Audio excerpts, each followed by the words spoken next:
Түннің бір уағы болса да, Олжалғас экран алдынан кетер емес. Алдымен жарты сағаттай тамашаны тамашалады да, сонан ылғи бір шетелдің киноларын қызықтады. Әсіресе бірін-бірі тырдай етіп шешіндіріп, көлдей төсекке жата кеткен екеудің әрекетін көрген соң мазасы кетті. Жүрегі атқақтай соғып, екі беті дуылдады. Алғашқыда осындай иятсыз киноларды неге көрсетеді екен деп ойлаушы еді. Енді тағы да жалғастырса қайтеді екен деген тілегін іштей айтып қалды. Бірақ телевизордың барлық каналын сүзіп шыққанымен ондай көріністі кездестіре алмады. Тізесіне басын қойып, ұйықтап қалған азаматты төсегіне жатқызып, өзі де шамды сөндіріп, қасына жантайды. Бір сәт ұйықтап кеткендей болды да, кенет оянып кетті. Содан таң атқанша кірпігі айқасқан жоқ. Көз алдынан жаңа ғана кинодан көргендері қайтадан тізіліп өтті. Денесі бір сып, бір суынды. Үстіндегі көрпені теуіп тастап, астындағы ақжайманы үстіне жапты. Біраздан соң одан тітіркеніп жаурағандай болды да, қайтадан көрпе жамылды. Енді байқады, көрпенің мақтасы іртік-іртік болып, түйдектеліп кеткен екен. Ертең сөгіп алып, біраз түтіп, қайта салмасам болмайды екен, деп ойлады. Бұл көрпені Базарбай екеуі үйленгенде шешесі көрші кемпірге қаптыртып, қасына екі көрпеше мен екі жастық қосып, соңынан алып келген еді. Ойлап қараса, оған да 4 жылдай болып қалыпты. Көрпені қайтадан ашып тастады. Қызуы көтеріліп, жүрегі қысылып кеткендей болды. Жаңағы киноны бекер көрдім деп ойлады Олжалғас. Кеш болса, жалп етіп сөніп, жарықта сөнбей қалды қасақана. Ақыры болмаған соң жеңіл киініп, ауызғы бөлмеге шықты. Жарықты жағып, кітапханадан әкелген бір-екі кітапты парақтады. Бірақ оқи алған жоқ. Есіне қайтадан Базарбай түсті. Ауылдағы 9 жылдықты бітіріп, қалаға 1 жыл оқыған соң, совхоз орталығындағы мектепке ауысқанда, Базарбай соңғы сыныпта оқитын екен. Онымен көрші ауданға мақта терімге барғанда жақынырақ танысты. Ұзын бойлы, бұйрабас жігіт бір көргеннен айналшықтап соңынан қалмай жүрді де, тез икемдеп алды. Әңгімешіл Базарбай гитараға қосылып әнде айтады екен. Олжалғастың мақтасын теріп, қабын арқалап, әй-шәйге келтірмеді. Кеш болса биге сүйреп, одан шығып, мақталыққа қарай қолтыңдап кететінді әдетке айналдырды. Талдардың тасасына апарып құшақтап, сүйіп, есінен тандырды. Сондай бір күні қырманда жиналған мақтаға көміліп, таң атқанша жатты. Енді өмірлік бірге боламыз, деді Базарбай. Енді екеуміз бір адамбыз, бір адамдай болып бірігіп кетеміз. Мына үстіміздегі киімдер бізді бөліп тұрмауы керек. Базарбай жалма-жан киімдерін шешіп, соңынан мұны да шешіндірді. Естісінен айырылғандай болған Олжалғастың қарсыласқатын шамасы жоқ еді. Тіпті қарсылық білдіруге ниеттенген де жоқ. Тек екі бұтының арасы пышақ кескендей шым ете қалғанда ғана қатты ауырсынып, төменгерінің қыршып алды. 2 айға созылған мақта терім мерзімі зымырап өте шықты. Ауылға оралғанда оларда 3-4 күн демалыс берілді де сабақ қайта басталды. Көп ұзамай Олжалғастың мазасы кете бастады.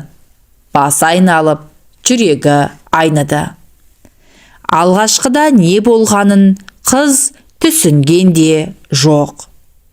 Тағы да 1-2 айдан соң іші томпайып өсе бастағанда 2 қабат болғанын біліп зәресі ұшты. Ешкімге көрсетпей оңашада 2 көзіне ерік берді. Көзінен сорғалаған жас кеудесіне құйылды. Ондай сәтте Базарбай есіне түседі. Ол алғашқы кезде біраз келіп жүрді де, бұл ауруын себеп қылып кездесуге шықпай қойған соң жоламай кеткен. Ұлжалғастың нағашы әпкесінің үйінде тұрушы еді. Әпкесіне жылап отырып шынын айтқаны. Ауылдан әке шешесі келді, айқай шу шықты. Ақыры үлкендер араласып, Базарбаймен қосылды. Әбүйір болғанда ата-енесі жақсы адамдар екен. Совхоз директорына айтып жүріп, Базарбай екеуіне 2 бөлмелі осы үйді алып берді. Жазға қарай өмірге Азамат есімді ұлдары келді. Базарбай мектепті бітіріп, совхозға жұмысқа кірді. Ойы осы араға келгенде, Ұлжалғас бөлменің сол жақ бұрышына орналасқан трюмоның алдына барды. Жөнді ұйықтамағандықтан болар, 2 көзінің айналасы іскен сияқты. Тарқатылған шашы қолбырап кеткен.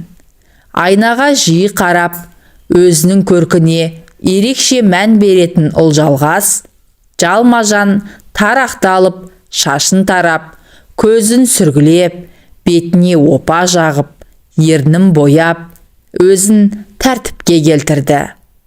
Жоқ, қорқатындай емес, ақша беті албырап, 2 көзі жәудіреп, жұтынып ақ тұр. 20-дан асып, 21-ге табан тіреген келіншек нағыз зар күйінде. Әттең, қасында Базарбай жоқ. Мектепті бітірген жылы күзде Базарбайды әскерге алып кетті. Военкоматқа жас баласы бар деген анықтама апарып еді. Оған қараған жоқ. Бала 1 жасқа толғанша отсрочка алуға болады екен. Бірақ Базарбай міндетімді тез өтеп қайтайын деп кете барды. Осыдан 1 жыл өткен соң Базарбай командирінен алғыс алып, 20 күндей демалысқа келіп кетті. Ұлжалғас күйеуін тосырқап қалған екен. Кейбіреулердей алдынан жүгіріп шығып, мойнына да асылған жоқ. Қайта Базарбай мұны құшақтай алып, ернінен сүйіп, сағынып жеткенін білдірді.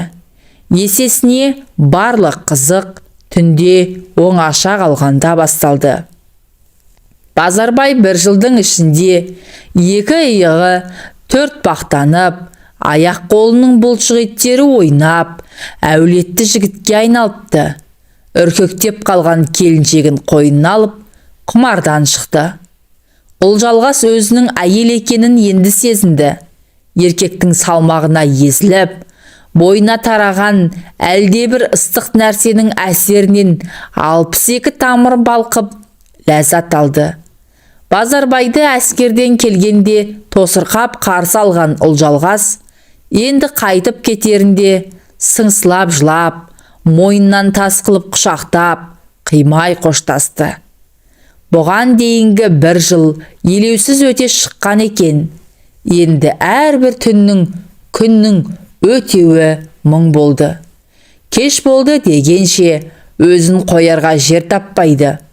Амалсыздан Базарбайдың суретін қолына алып, мезгіл-мезгіл шөлпілдетіп сүйіп, хат жазатын болды. Бұл да бір дәурен екен. Сағыныштың отына күйдіріп, тағы 1 жыл әніміне өтер шығар деп жүргенде, Базарбайдың әскери дайындық кезінде опат болғаны туралы қаралы хабар жетті. Ұлжалғас күйіп жанып, бір өліп, бір тірілді. Темір табытпен әкелген Базарбайдың денесін сол күйінде ауылдың сыртындағы зиратқа жерледі. Тіпті табытты ашып көрсетпеді де. Естуінше танкінің ішінде жанып кеткен көрінеді. Содан бері 3 жыл өтті. Уақыт емші дегені рас екен. Алғашқыда көзінің жасы құрғамай, қайғуын ішкен уын бұл ағайын құрбы құрдастың көмегімен қайтадан басын көтеріп, тағдырдың жазғанына көндіге бастады. Облыс орталығындағы колледжге сырттай оқуға түсіп, қайнатасының көмегімен жұмысқа орналасты. Ұлжалғас таңертеңгі шайын ішіп, азаматты енесіне тастап, жұмысқа келді. Кітапхана алдында Өміржан күтіп тұр екен. Сәлем бердік, деп амандасты. Сен өзі күннен күнге әдем болып бара жатсың ба? Енді қайт дейсің? Саған ұқсап, сөлбірейіп жүре берейін бе? Мен басы бос әйелмін. Еркектердің көзіне түсуім керек дегендей. Өміржан не дерін білмей қалды. Шамасы мұндай жауапты күтпеген болу керек. Есікті ашып екеуі ішке кірді. Өміржан оқыған кітабын өткізіп, кітап сөрелерін ақтарып жүріп, тағы біреуін алды. Оны мұны айтқан болып, сипақтап, біраз жүрді. Ақыры, бүгін кешке қайда боласың? Деп сұрады. Қайда болушы едім? Үйде боламын да, дейді бұл. Немене, киноға шақырайын деп педің? Жоқ, бүгін клубта кино болмайтын күн ғой. Жай, әншейін сұрадым. Жалпы, Өміржан момын жігіт. Жоғары білімді, мектепте мұғалім болып істейді. Әлі үйленбеген. Күнде болмаса да, кітапханаға күнара келеді. Дәл бүгінгідей ерте келіп, Ұлжалғасты күтіп тұрады. Оның осылай келіп кетуі соңғы кезде Ұлжалғастың ызасын келтіре бастады. Онда мен кеттім, деді Өміржан. Кетсең, жолың болсын. Қайтып келмесең де болады деп айта жаздады. Өміржан маған сөз салатын шығар деп дәмеленіп жүрді ол. Келген сайын мұны ұнататын кейіп танытады. Әр нәрсені сұрайды. Әзілдескен болады. Одан әріге бармайды. 30-ға жақындаған сүрбойдақ мына түрімен әл талай жүретін шығар. Ыстық суығы бірдей әрі-сәрі жүретін осындайларды Ұлжалғастың әкесі Наурыз көже деп атайтын. Сірә Наурыз көженің тегін әрі ыстық болмайтынын меңзесе керек.